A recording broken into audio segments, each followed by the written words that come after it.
On Point with Craig's Investment Partners. The information provided here is general in nature. It's not financial advice and it doesn't take into account your situation, objectives, goals, or risk tolerance. All investments are subject to risk and none are guaranteed. So before you make any investment decisions, we recommend you contact an investment advisor. For more information about our services or to view the Craig's Investment Partners financial advice provider disclosure statement, you can go to our website, which is craigsip.com. Welcome to On Point. I'm Mark Lister, Investment Director at Craig's Investment Partners, and I'll be talking about a range of topics including economics, portfolio strategy, investor education, and anything else that's happening out there in financial markets. Please engage with us. We love to get feedback, questions, and comments on this material, and if you enjoy it, please rate it, or even better, share it with a friend or colleague. Morning team, hope you're all well. Let's take a look back across the key events of last week, then let's turn our attention to what's coming up in the days ahead. Last week, very much a risk-off week for global markets. The S&P 500 in the US suffered its biggest daily fall of this year on Friday, and that came in the wake of weak readings on consumer sentiment, housing and the services sector. So the S&P ended up down 1.7% for the year. Equities in the UK and Japan both fell 0.8%. Europe did buck the trend with a 0.4% rise. Europe's still the top performing market this year. Emerging market equities, stronger still, rose 2% last week, and that came on the back of a strong showing from Chinese equities. We saw Alibaba in particular rally 15% last week, and that stock is up almost 70% in 2025, so a very good performance. However, it is still more than 50% down from where it peaked back in 2020, so the recovery has been strong, but it's got a long way to go. Closer to home, the ASX 200 in Australia fell 3%. That was its biggest weekly decline since September 2022, and that came after the banking sector, which is the biggest and most dominant sector in the Australian share market. The banking sector fell 10%, so the market was always going to be down because of that. The local NZX 50 fell 1.8%. It was a bit of a mixed bag in terms of corporate releases. It's earnings season, obviously, and we saw some very good performances from the likes of A2 Milk, from the NZX, from Turners, all of those stocks up very strongly. But that was offset by declines from Heartland Group, from Spark, which just continues to disappoint us in every way possible, and Sky City. So New Zealand did have some wins and losses, but overall the index was down 1.8%. Interest rates, the US 10-year Treasury yield finished the week a little bit lower at 4.4%. The domestic 5-year swap rate moved in the opposite direction. It was up 12 basis points to 3.87%. However, some of those risk-off releases came through during the Friday trading session and we were closed. So the US Treasury yield actually fell for Wednesday, Thursday and for Friday, and we were obviously closed on Friday, and that's when some of those releases came out. So we might play a bit of catch-up early in the week. Right, looking back at some of the key events and releases, and we'll start here in New Zealand because it was a busy week. Global dairy prices slipped back marginally, not a huge surprise. They have had a pretty good run. They're still sitting at close to the highest level since July 2022, and that $10 payout from Fonterra very much looks to be locked in for this season. We also got a housing market report. This also was more of the same, pretty sluggish, volumes still quite slow, the days to sell quite high, prices still weak, down again in January after declines last year, and prices overall are about 15 or 16% down from that 2021 peak. So no sign of real recovery yet, maybe some green shoots if you look hard enough, but we're still waiting for the housing market to respond to lower mortgage rates. I think it will, but at the same time, I don't think you're going to see a return to the boom times of those 10% plus per annum moves in house prices. If I was a property investor, I would be banking on something a little bit more subdued, something more in line with the long-term average, which is about 6% or thereabouts. So, something in that 5 to 7% zone, I think, is more reasonable as a house price growth expectation for the next couple of years. The big news last week for us came from the Reserve Bank, and we did see the OCR, the official cash rate, cut for the fourth time, and it was another 50 basis point cut, the third one we've seen, probably the last one this cycle. That took the OCR to 3.75%. That's the lowest since 2022, and it's 1.75% down from that 15-year high of 5.5% that prevailed until August last year when they started cutting. Now, markets were expecting that move, so most of the focus last Wednesday afternoon was actually on the projections in the monetary policy statement, particularly the OCR track, the Reserve Bank's OCR forecasts. And in that regard, we did see some changes. The Reserve Bank still sees the OCR falling to about 3%, so that ultimate nadir, that level that it falls to, isn't really any different. However, they do have it falling more quickly. So they've brought forward their forecasts for when they move it to those levels. They were talking about 2026, 2027. Now they're talking about 12 months earlier than that, sort of end of this year, maybe early next year. Not a lot of market reaction to that because markets were already expecting it. So markets have already been expecting the OCR to fall to about 3%ish, and they expect that to happen over the second half of this year, and that hasn't really changed. The next decision from the RBNZ is in early April. I think you'll get another cut then, but it will be a smaller 0.25% move.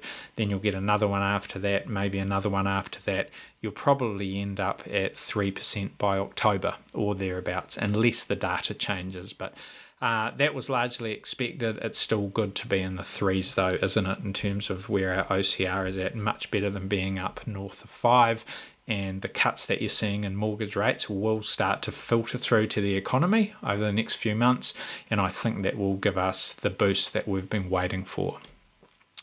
Also on the central bank front, we had a rate cut from the Reserve Bank of Australia last week. It cut its cash rate for the first time since 2020. So it cut it by 0.25%. It's now at 4.1%, and that's happened on the back of a softening in inflation. Australia has had slightly more stubborn inflation pressures than us, but that's starting to change, so that's why you've seen a rate cut, and I think you'll see more over the course of this year too. Their next move will probably be in May.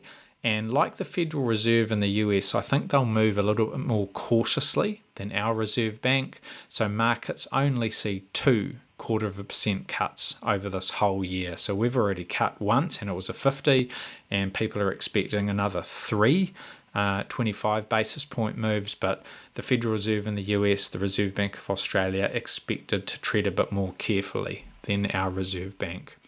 We also had some global flash PMIs last week, purchasing managers indices, and these were really interesting. They all remained in expansionary territory, but there were definitely some cautionary signs that we need to keep a close eye on. Australia and Japan, they were the good news stories. We saw their composite PMIs rise to the highest in 9 months and 5 months respectively. The UK was largely unchanged. The European PMI was completely unchanged. But the big news here was the US composite PMI, which fell to 50.4. Now that's still above break even, which is 50, but it's not far above break even, and it's the lowest in almost a year and a half. We also saw new order growth weaken sharply, and business expectations for the year ahead were pretty subdued as well. They've definitely been hit by policy uncertainty. The services PMI in the US actually slumped to a 2-year low. And while we saw a nice lift in manufacturing, that looked very much like it was companies trying to front run some of the tariffs coming up, which could mean that it doesn't last. It's only a temporary boost. So corporates in America are certainly starting to feel a little bit nervous, a little bit uncertain about that policy backdrop. So that's something that we need to keep a close eye on. Also, there were signs of fresh inflationary pressures too, particularly in manufacturing, and that could be suppliers trying to pass on those tariff-related price hikes. So again, the prospect of tariffs and policy changes is being felt across corporate America. Right, turning to the week ahead, and the key event internationally will be the German election, which takes place on Sunday. So it'll be overnight, Sunday, New Zealand time. We should get the first exit polls just after 6 a.m. on Monday here in NZ. Then we'll get preliminary results due from 6:30 a.m. and further updates will come throughout the day. So there'll be a lot of focus on the makeup of the government. Depending on how the cards fall, and the compromises required, there will definitely be compromises, we might see negotiations drag out for, it could take several weeks potentially. So we'll keep an eye on it this week, but don't necessarily expect to know the outcome right away. There'll be a lot of talk about what it means for European security. Obviously, the new government, whoever they are, will likely have to fund higher defence spending outside of the debt brake. That's sort of their own internal debt limit. And markets and investors will also be speculating over the fiscal impulse, which is the impact that government spending and so forth will have on the economy. So Germany will be in focus early in the week. In the US, there's a few things to watch. We will have the latest PCE inflation report on Friday. That will be the key release. Also, earlier in the week, we'll get the Conference Board's consumer confidence reading, and we'll get durable goods orders as well earlier in the week. So that inflation report probably be the key one. This is out on Friday. It'll cover the month of January. This is important because it's the Federal Reserve's preferred inflation measure, and it'll be watched quite closely after that regular CPI, Consumer Price Index inflation report, came out hotter than expected. It rose back up to 3%, having been down at 2.4, I think, back in September, so it's been drifting higher. Markets actually see the PCE report as being a bit more subdued. The annual headline inflation rate expected to slow to 2.5%, and the core inflation rate expected to slow as well to a 7-month low of 2.6%. So this is a potential catalyst, positive catalyst, I think, for markets, because there's a lot of nervousness about inflation, which seems to be drifting higher again. Now we're talking about tariffs, and they could be inflationary, and there's been a few signs of a softer US economy. So some good news on the inflation front in the form of the PCE report late in the week could be just what we need. On the local front, it's a quieter week, at least in terms of economic releases, but we will get the ANZ Business Outlook survey for February. This will be released at 1 o'clock on Thursday. Confidence has come off the boil of late, but we did hit 10-year highs late last year, so that's not a surprise, and we're still sitting well above long-term averages. But we'll be watching the detail to see how businesses are thinking and feeling, whether they're more optimistic, and what we're seeing in terms of inflation pressures and cost pressures and so forth. We've actually seen pricing intentions rise for 6 of the past 7 months, which is probably not what the Reserve Bank wants to see as it starts to move its interest rates back towards neutral. So that will be something we'll be closely watching on Thursday. And there's plenty more happening on the corporate front too, particularly here in New Zealand. Last week was a very busy week for us, and this week will also be busy. We've got Chorus on Monday, Mercury and Tourism Holdings on Tuesday, Meridian Scales on Wednesday, Channel Infrastructure on Thursday, Delegate, Port of Tauranga, Somerset on Friday, and plenty of others on the way through. Across the Tasman, APA Group, Next DC, Woodside, Woolworths, Coles, Ramsay Healthcare, loads to watch. And internationally, the reporting season is mostly done, so it's really in wind down mode. There is still a handful of companies reporting this week, including one small under the radar business that you might have heard of called NVIDIA. And that business reports on Wednesday. That is one of the genuine superstars of the AI space and a real heavy hitter these days. Are they the biggest company in the world, or has Apple retaken that mantle? I forget, but NVIDIA is up there, and their result on Wednesday will be very closely watched. It will come out on Thursday morning, New Zealand time. Not just NVIDIA, we've also got Home Depot, we've got Salesforce, so lots to watch there.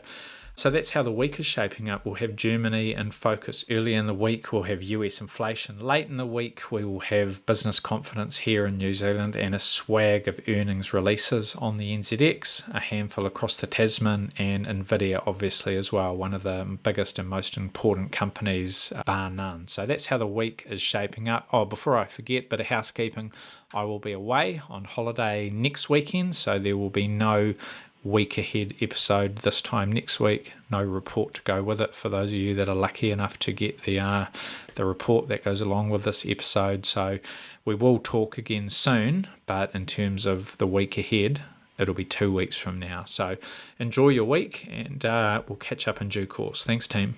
For more insights, visit craigsip.com.